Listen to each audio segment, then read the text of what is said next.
नमस्कार दोस्तों, स्वागत है आपका हमारे YouTube चैनल जीके ट्रैकर पे। देखिए फ्रेंड, आज के वीडियो में हम बात करेंगे जो हमारी एक सीरीज़ है विंसर ईयरबुक 2026, जिसमें हम विंसर 2026 के जो इम्पोर्टेंट MCQs हैं उनको यहाँ पे कवर कर रहे हैं। उत्तराखंड से रिलेटेड काफ़ी इम्पोर्टेंट यहाँ पे MCQs दिए गए हैं।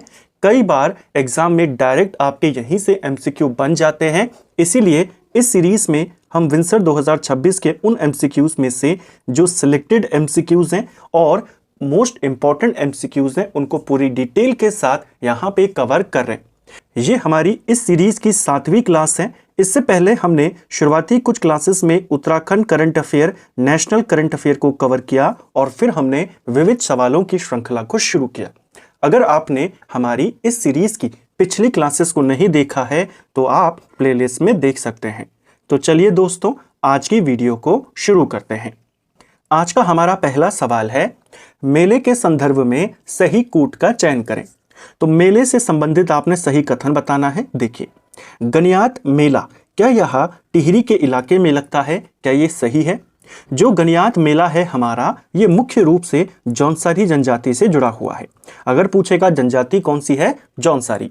यह मेला मुख्य रूप से आपका देहरादून का जो जौनसर भाबर का इलाका है वहां पे लगता है, लेकिन जो जौनसारी जनजाति है टिहरी के जो जौनपुर वाला इलाका है आपका, वहां पर भी ज्यादा निवास करती है और उत्तरकाशी का जो रवाई वाला इलाका है वहां भी निवास करती है। तो इसको टिहरी के साथ भी जोड़कर देखा जाता है। गनियात मेला जहां जहां जौनसारी जनजाति निवास करती है उन इलाकों में आप इसे मान सकते हैं। तो इसका आंसर यहाँ पे गनियात मेला टिहरी होगा।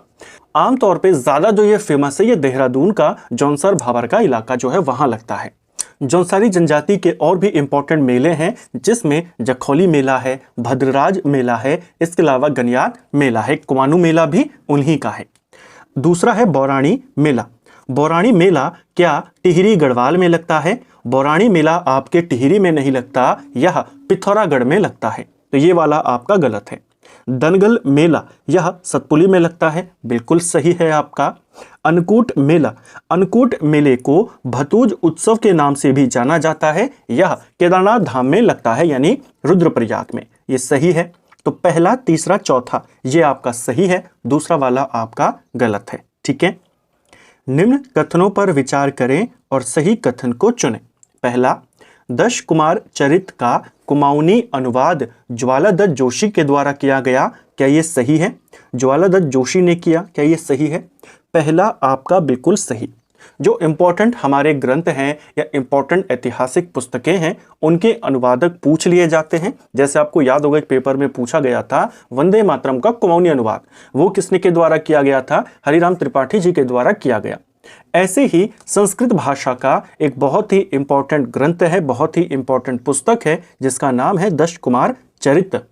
इस रचना को किसने के द्वारा किया गया? एक प्रसिद्ध विद्वान थे दंडिन। ठीक है। पल्लव शासक जो थे, पल्लव शासक नरसिंह वर्मन द्वितीय, उनके दरबार में रहते थे दंडिन। इनके द्वारा संस्कृत में एक रचना होती है दश कुमार चरित। ठीक है। पेपर में यह भी आता है कि दश कुमार चरित के रचयिता कौन है और ये किसके दरबार में रहते थे।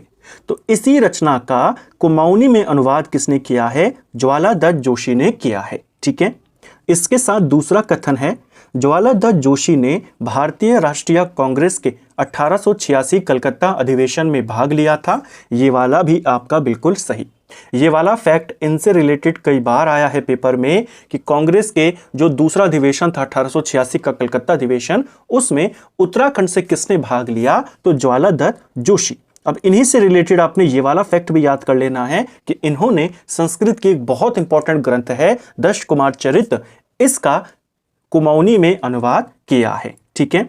यहां पर पूछा है कौन सा सही है? दोनों कथन सही होंगे। तिमूर मिशन राज्य के किस जनपद से प्रारंभ हुआ? इसमें आपको उत्तराखंड के हर क्षेत्र के सवाल देखने को मिलते हैं विविध सवालों में, चाहे वो हिस्ट्री से रिलेटेड हो, साहित्य से रिलेटेड हो या करंट के क्वेश्चन हो। अब जैसे यहां पर तिमूर मिशन के बारे में पूछा है। जो तिमूर मिशन है 2023 में इसको शुरू किया गया और ये पिथौरागढ़ में तिमूर जो घाटी है उसको बनाया जाएगा, उसको विकसित किया जाएगा, इसके लिए इसे शुरू किया गया। तो तिमूर मिशन मुख्य रूप से कहां से शुरू हुआ? पिथौरागढ़ से।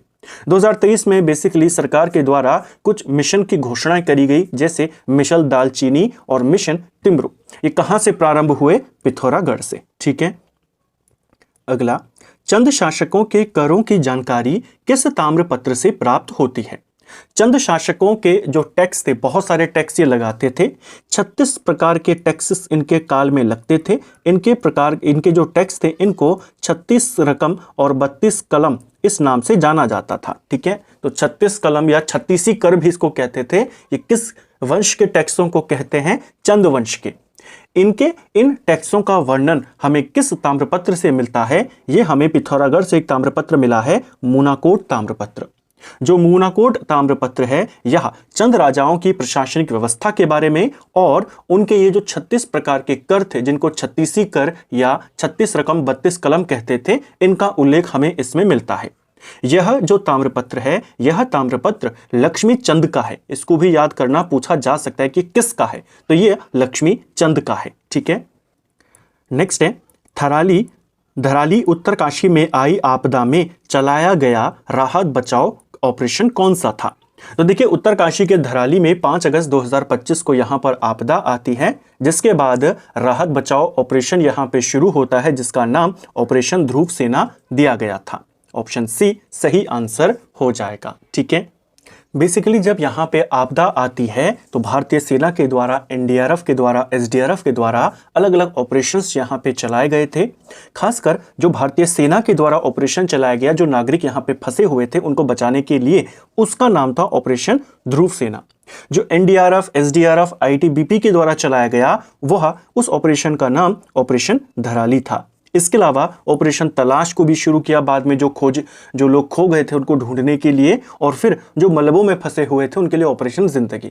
लेकिन इतना डीप में नहीं जाएगा, केवल जो इंपॉर्टेंट रूप से भारतीय सेना के द्वारा चलाया गया ऑपरेशन ध्रुव सेना को आपने याद करना है। अगला, 12 पंक्तियों में 200 कपमार्क्स द्वारा अल्मोड़ा से प्राप्त किए। तो 12 पंक्तियों में 200 से ज्यादा कपमार्क्स जो हैं ये हमें अल्मोड़ा से मिले हैं। अल्मोड़ा में एक मंदिर है, चंद्रेश्वर मंदिर, यहां से मिले हैं। और इन कपमार्क्स की खोज 1877 में रिवेट कर्नाक ने करी थी। ऑप्शन बी सही आंसर हो जाएगा। ठीक है, तो 12 पंक्तियों में 200 से ज्यादा कपमार्क्स कहां से मिले हैं? अल्मोड़ा का चंद्रेश्वर मंदिर। किसने खोजा? रिवेट कर्नाक। और इसकी खोज कब करी थी इसने? 1877 में करी थी। सही कूट आपने यहां पे बताना है, सही कौन सा है। एक तरफ इंपॉर्टेंट ग्लेशियर, दूसरी तरफ उनके जनपद। सुखराम ग्लेशियर क्या ये बागेश्वर में है? तो पहला आपका बिल्कुल सही है। जो सुखराम ग्लेशियर है ये बागेश्वर में पड़ता है, और पिंडर नदी का जो इलाका है, पिंडर नदी जल क्षेत्र का जो इलाका है वहां पड़ता है। सोना ग्लेशियर या इसे सोना पानी ग्लेशियर भी कहते हैं, ये पिथौरागढ़ में है, बिल्कुल सही है। और जो लस्सर यांगती घाटी है उसके नजदीक ये पड़ता है। खिमलोगा ग्लेशियर क्या ये यहाँ पे उत्तरकाशी में है? तो खिमलोगा ग्लेशियर जो है ये उत्तरकाशी और हिमाचल प्रदेश के बॉर्डर पर स्थित है, तो ये भी आपका सही है। डोरियानी ग्लेशियर क्या ये उत्तरकाशी में है? तो डोरियानी ग्लेशियर जो है मुख्य रूप से गंगोत्री वाला जो इलाका है वहां पर पड़ता है, यानी उत्तरकाशी, ये भी सही है। तो चारों के चारों आपके सही हैं, यही आपको पूछा था। राज्य में सबसे लंबी अवधि तक राज्यपाल कौन रहे? तो देखिए, उत्तराखंड के राज्यपालों को लेकर के सवाल बनते रहते हैं। कौन से राज्यपाल कितने समय से राज्यपाल हैं, कब तक वो राज्यपाल रहे, किस क्रम के रहे, कभी क्रम लगाने को आता है, ऐसे ही अलग अलग सवाल बनते हैं। उन्हीं सभी क्वेश्चनों को आपको कवर करना होता है। अभी तक उत्तराखंड में टोटल 8 व्यक्ति राज्यपाल बने हैं, जिसमें सबसे लंबे समय तक राज्यपाल सुदर्शन अग्रवाल रहे थे। सुदर्शन अग्रवाल उत्तराखंड के दूसरे नंबर के राज्यपाल थे। 2003 से लेकर 2007 तक 4 साल और 293 दिनों तक ये उत्तराखंड के राज्यपाल रहे, जो अभी तक का रिकॉर्ड है। वर्तमान में उत्तराखंड में 8वें नंबर के जो राज्यपाल हैं लेफ्टिनेंट जनरल गुरमीत सिंह, ये उत्तराखंड के राज्यपाल हैं। इनको हो रहे हैं 4 साल 185 दिन। 100 दिन के बाद ये सबसे ज्यादा कार्यकाल वाले राज्यपाल उत्तराखंड के बन जाएंगे अगर पूरा करते हैं। तो वर्तमान में सबसे ज्यादा लंबे समय तक कौन रहे? सुदर्शन अग्रवाल। ऑप्शन सी सही आंसर होगा। अगर हम सबसे कम अवधि की बात करें तो BL जोशी मात्र 1 साल और 280 दिनों के लिए ये उत्तराखंड के राज्यपाल बने थे। ठीक है, तो सबसे लंबा कार्यकाल जो है वो सुदर्शन अग्रवाल का है अभी तक का। वर्तमान में हो सकता है बहुत जल्द यहां वर्तमान राज्यपाल के नाम हो जाए। पहली महिला राज्यपाल कौन थी उत्तराखंड की? Margaret Alva. ठीक है, मार्गरेट आल्वा उत्तराखंड की चौथे नंबर की राज्यपाल थी और पहली महिला राज्यपाल थी। ठीक है, सगाई की अपना पराया रस्म किस जनजाति से संबंधित है? तो सगाई की यह जो रस्म है अपना पराया, यह थारू जनजाति से संबंधित है। ऑप्शन बी सही उत्तर होगा। गलत कूट का चयन करना है यहाँ पे। कुमाऊं के मांगल, जो कुमाऊं के मांगल गीत हैं इनको शखु नखर के नाम से जाना जाता है। क्या ये सही है? ये आपका बिल्कुल सही है। सीधा सवाल ऐसा बन सकता है कि कुमाऊं में शुभ अवसरों पर गाए जाने वाले गीत क्या कहलाते हैं?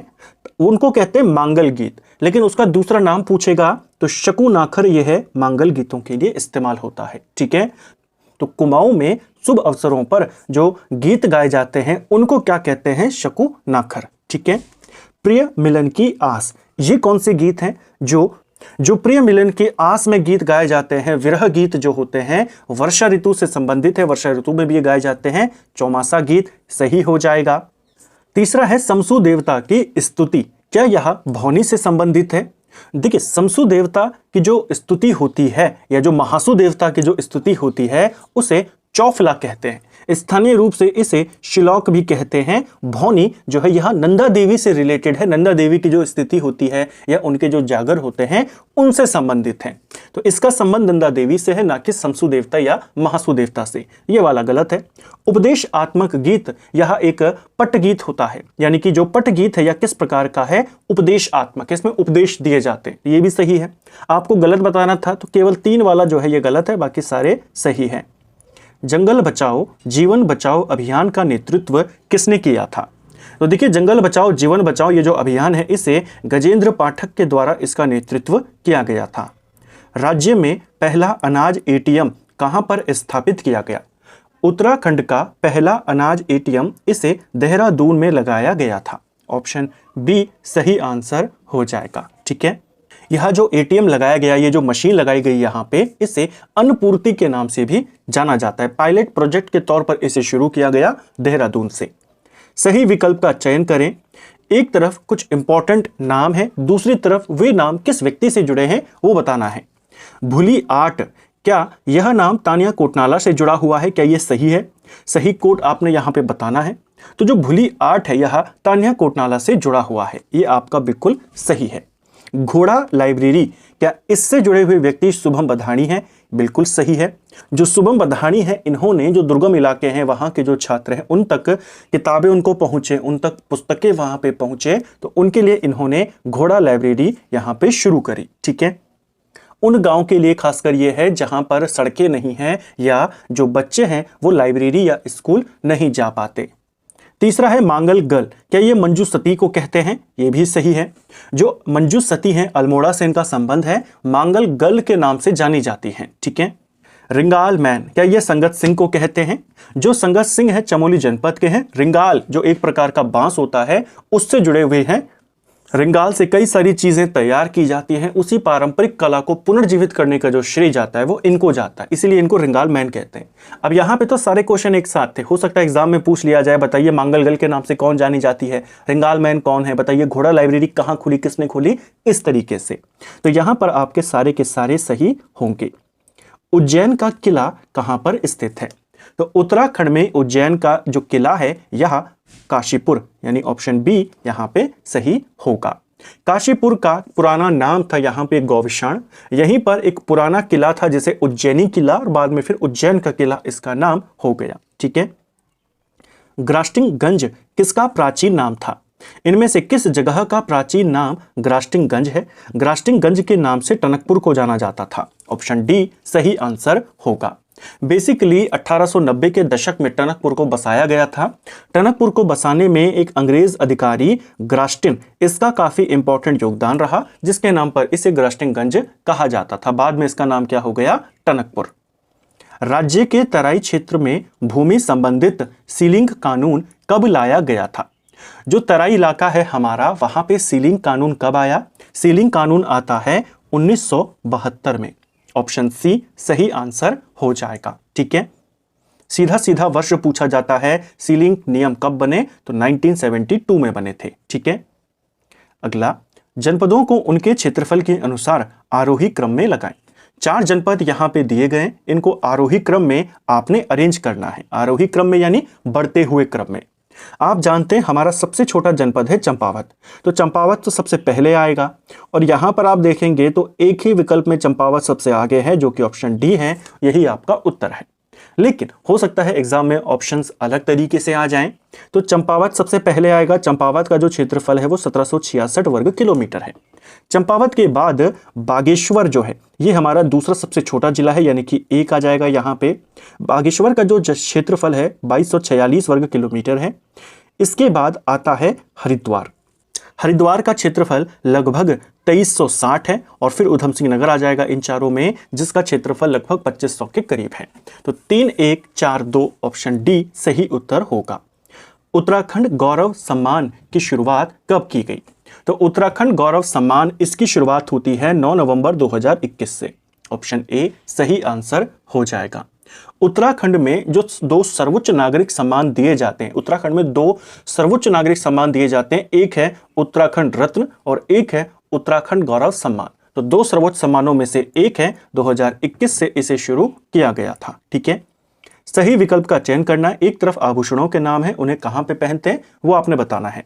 जो पौंजी आभूषण है ये कहां पर पहना जाता है? पौंजी आभूषण ये कलाई में यानी हाथों में पहना जाता है, तो पहले आएगा 4। मुंदड़ा या मुंदड़ी भी इसको कहते हैं, इसे कहां पर पहनते हैं? कानों में पहना जाता है। मुंदड़ा या मुंदड़ी भी बोलते हैं, मुरखली भी इसको बोलते हैं। कहां पे पहनते हैं? कान में पहनते हैं। दूसरे का हो जाएगा 3। फिर है ज्योड़ी। ज्योड़ी जो आभूषण है ये कहां पे पहना जाता है? ज्योड़ी आभूषण कमर में पहना जाता है, जिसे तगड़ी भी कहते हैं या तिगड़ी भी कहते हैं। तो तीसरे का हो जाएगा 2। और फिर है पवलिया, इसे पैर में पहना जाता है, यानी कि 1। 4, 3, 2, 1 हमारा यहां पर ऑप्शन बी सही उत्तर होगा, ठीक है। निम्न कथनों पर विचार करें और सही कथन को चुनें। पहला, गढ़वाली की पहली मौलिक कहानी गढ़वाली ठाठ है, क्या ये सही है? जब हमने जो उत्तराखंड ओपन विश्वविद्यालय है उसकी पुस्तकों के एमसीक्यूज को देखा साहित्य में, और उत्तराखंड की जो एडवांस क्लासेस थी उसमें हमने बात करी थी गढ़वाली की पहली कहानी मानी जाती है गढ़वाली ठाठ। बिल्कुल सही है। विशाल कीर्ति समाचार पत्र में गढ़वाली ठाठ श्रृंखलाबद्ध रूप से प्रकाशित हुई, क्या ये सही है? जो गढ़वाली ठाठ ये कहानी है गढ़वाली भाषा की पहली कहानी से माना जाता है। इस कहानी के जो रचयिता थे उनका नाम था सदानंद कुकरेती। इनको भी आपने याद करना है। और इन्होंने यह कहानी जो पौड़ी से एक पत्र आता था विशाल कीर्ति, उसमें यहाँ पे प्रकाशित करवाई थी। तो ये भी सही है, 1913 में यह आती है और दोनों कथन आपके सही हो जाएंगे। ऑप्शन सी आपका सही है। कहानी का नाम, इससे क्या इंपॉर्टेंट फैक्ट जुड़ा है कि ये गढ़वाली भाषा की पहली कहानी है। इसके अलावा इसके रचयिता कौन है? सदानंद कुकरेती हैं और उन्हीं के संपादन में आता था विशाल कीर्ति और इसी अखबार में ये कहानी छपी थी। इसको भी याद रखना है। तो फ्रेंड्स, ये था हमारा आज का वीडियो जिसमें हमने उत्तराखंड जीके के 20 इंपॉर्टेंट सवालों को यहाँ पे देखा। हमने इन क्वेश्चंस को पूरी डिटेल के साथ, पूरे एक्स्ट्रा फैक्ट के साथ यहाँ पे कवर करने का प्रयास किया। उम्मीद करता हूँ आपको आज का वीडियो पसंद आया होगा। अगर आपको ये वीडियो पसंद आई है तो वीडियो को लाइक करें, चैनल पर नए हैं चैनल को सब्सक्राइब करें, अपने दोस्तों के साथ शेयर करें। वीडियो आपको कैसा लगा कमेंट बॉक्स में हमें ज़रूर बताएं। Thank you friends.